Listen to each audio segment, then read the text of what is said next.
Hello guys, it's Komor here from the Fools at Work, hashtag Fools Army, and today I'm with my brother and we're going to be starting a new football weekly podcast show. Today the focus is the Champions League and I'm going to make some predictions on the Barclays Premier League as well.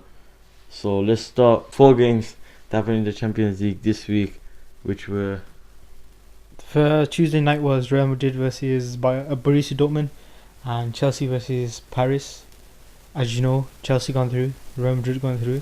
Yesterday, Bayern Munich versus United, and it was Atletico versus Barcelona. And for the first time in 40 years, Atletico Madrid have made it into the Champions League semi-finals, beating Barcelona, and United obviously crashed out at the second hurdle. Do you think that was a lucky win for Atletico Madrid? Well, if you've seen the way they played, the star man Thibaut Courtois, the goalie, has been getting a lot of headlines this week, not just because of his excellent performances, but he is unknown, if you didn't know, from Chelsea. So if Chelsea draw Atletico, the chairman of Atletico has said he will not play because they will have to pay Chelsea around 3 million euros just to play him. So, and apparently they don't have that kind of money lying around, so Courtois might not play. And Mourinho also said that he might replace Czech next year. So it's all going off in Spain and in England. So in my opinion, I think Bayern Munich are going to win the Champions League this season, as well as they did last season. What do you think? Well, I had more money on United. Jokes. But Bayern look alright, but I don't think they've been tested yet properly. They had a little minor test yesterday with United, but then obviously they came over it. But I think if put Real Madrid against them or Chelsea against them, they'll have a good competition. But I think if they do get to the final, you can't put them off. Anything can happen. So Wednesday night, Bayern Munich won 3-1 against Man United. They scored the first goal after 23 seconds of Man United's first goal. So what do you have to say about that? Well, United just bottled it. As soon as they got into the lead, they let it go. You can't do that at this level. And Bayern Munich punched them, the team they are. So the question on everybody's mind, should David Moyes be replaced? No. I've said from the start of the season, Moyes will not do anything this season. It's his first season, you got to give the guy time. I thought he would have made Champions League easily. I didn't think he would win the league, no chance. But the Champions League even looks like a big thingy. But I think next season, well, my guess was this season getting the Champions League, next season he'll win it. But now, I just think next season he has to get into the Champions League again, defo, and then see what happens. But United fans have to stay with him. What do you think actually went wrong in his reign? Nothing. It's just a new club, new to everything. He has to get settled, and obviously it doesn't help when the fans aren't on his side. But you got to give the guy time. It doesn't happen overnight. Do you think it's the players' fault as well? Well, certain reports from Van Persie and stuff when he said he didn't want to play for them, or he didn't like Moyes, blah blah blah. I don't think that was right. He shouldn't have done that. But overall, it's just new. Everything's new. The players got to adapt. He has to adapt. But they'll get there. The United. On Tuesday night, PSG lost 2-0 against Chelsea. Now, do you think this was to do with the with the fact that Ibrahimovic was out for 5 matches? Well, I think it played a big part, obviously, because Ibrahimovic is like the leading guy for Paris. But obviously, that can't be an excuse because they had Cavani. So you put either one of them up front, anything can happen. But they did miss Ibrahimovic big time. I thought they would have gone through, but obviously Mourinho has done it again, unfortunately, because I don't like him. Do you have any predictions on the outcome for the draw? Who do you think can play who? I just think it's going to be Chelsea with Atletico because of all the headlines. It just has to happen. One of those stories. And I think Atletico is going to go through to the final. I think they'll beat Bayern Munich or anyone, whoever they play. I think they'll go through. It's just one of those stories again. So the next topic we're going to be talking about is the FA Cup, which is on the weekend this week. So it's Wigan Athletic versus Arsenal on Saturday 12th April, and Sunday 13th April is Hull City versus Sheffield United. Now, my prediction for the Wigan versus Arsenal game is I think Wigan are going to win 2-1 against Arsenal, and Hull City are going to lose 2-0 against Sheffield United. What do you think about that? Well, I wouldn't put Sheffield out of it. It's one of those stories of the FA Cup. It's done it again. One of the lower league teams just coming up right to the end, and just one of those things. I think Sheffield will go through to keep the game, play the game. I think, but Steve Bruce is going to have a good plan against Sheffield. He ain't going to take them lightly. And as for the other one, Wigan Arsenal, the holders against Wenger's team. Well, I don't want Arsenal to win because I want them to carry on losing. Well, not losing, but not winning a trophy for over like 10 years since I started watching it. Well, I started watching it the 2004-5 season. That was the last time I seen Arsenal win the FA Cup. But since then, I don't want them to win again, just to keep that record. And obviously, Wigan are holders. Always want the holders to fight for the trophy. So I think that Wigan Sheffield final, I think that would be the best. So mid-season, Arsenal were looking pretty good as the title contenders, and now they're struggling to be in the Champions League. So what do you think went wrong? Well, I never had more money on them in the first place. I just thought they never have the team. You got to play against. Well, I said from the start, if you believe it or not, I had my eye on Liverpool finishing in the top four, definitely, no questions. But no one even believed me. Even my friend offered me Nando's if they get into the top four. But now it looks like Liverpool are going to fight for the title. And obviously Man City, with all their money, they can do anything they want. Basically buy the league, how they done. And Chelsea with the Mourinho factor, he's a sly one. You don't expect, you expect him, but he's just quiet. Chelsea just doing their job, taking it easy, going to the top. But obviously Liverpool are at the top now. But I don't see them as top yet until the City play all their games in hand, which if they win they will go top. But Arsenal, nah, I don't know. I think I just want Everton to get the top four, just so Arsenal don't have to get in the top four. Talking about Manchester City and Liverpool face Manchester City this Sunday, April 13. It's the early kickoff.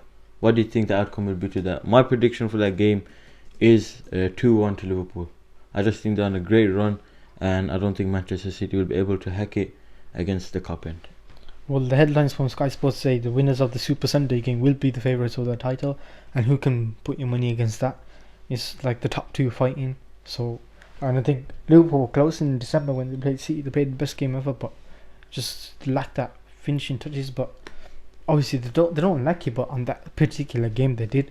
And I think this time Anfield, with the Scousers going in, I think Liverpool will have City. City will be, if Anfield can be rocking, City will be crumbling. That's how I see it. Now, talking about big teams, Aston Villa travelled to Crystal Palace on Saturday, April 12th.